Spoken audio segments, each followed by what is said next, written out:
Ézéchiel, chapitre 10. Je regardai, et voici sur le ciel qui était au-dessus de la tête des chérubins, il y avait comme une pierre de saphir. On voyait au-dessus d'eux quelque chose de semblable à une forme de trône. Et l'Éternel dit à l'homme vêtu de lin, « Va, entre les roues, sous les chérubins, remplis tes mains de charbons ardents que tu prendras entre les chérubins, et répands-les sur la ville. » Et il y alla devant mes yeux. Les chérubins étaient à la droite de la maison quand l'homme alla, et la nuée remplit le parvis intérieur. La gloire de l'Éternel s'éleva de dessus les chérubins et se dirigea vers le seuil de la maison.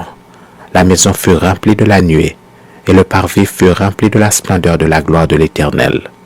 Le bruit des ailes des chérubins se fit entendre jusqu'au parvis extérieur, pareil à la voix du Dieu Tout-Puissant lorsqu'il parle. Ainsi l'Éternel donna cet ordre à l'homme vêtu de lin. Prends du feu entre les roues, entre les chérubins. Et cet homme alla se placer près des roues. Alors un chérubin étendit la main entre les chérubins, vers le feu qui était entre les chérubins, il en prit et le mit dans les mains de l'homme vêtu de lin. Et cet homme le prit et sortit.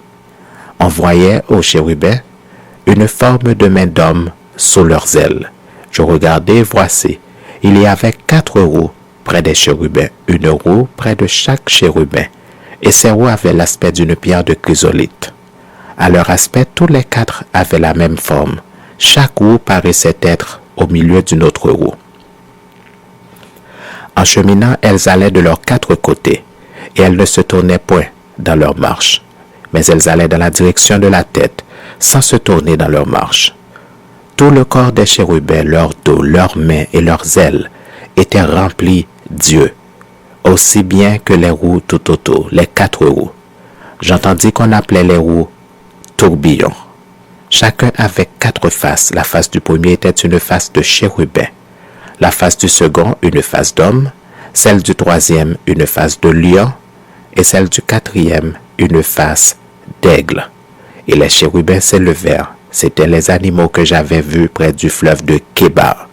Quand les chérubins marchaient, les roues cheminaient à côté d'eux. Et quand les chérubins déployaient leurs ailes pour s'élever de terre, les roues aussi ne se détournaient point d'eux.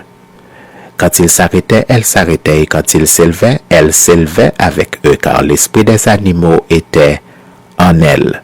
La gloire de l'Éternel se retira du seuil de la maison et se plaça sur les chérubins. Les chérubins déployèrent leurs ailes et s'élevèrent de terre sous mes yeux quand ils partirent, accompagnés des roues. Ils s'arrêtèrent à l'entrée de la porte de la maison de l'Éternel vers l'Orient, et la gloire du Dieu d'Israël était sur eux, en haut. C'étaient les animaux que j'avais vus sous le Dieu d'Israël, près du fleuve du Kébar, et je reconnus que c'étaient des chérubins. Chacun avait 4 faces, chacun avait 4 ailes, et une forme de main d'homme était sous leurs ailes. Leurs faces étaient semblables à celles que j'avais vues près du fleuve de Kébar. C'était le même aspect, c'était eux-mêmes. Chacun marchait droit devant soi.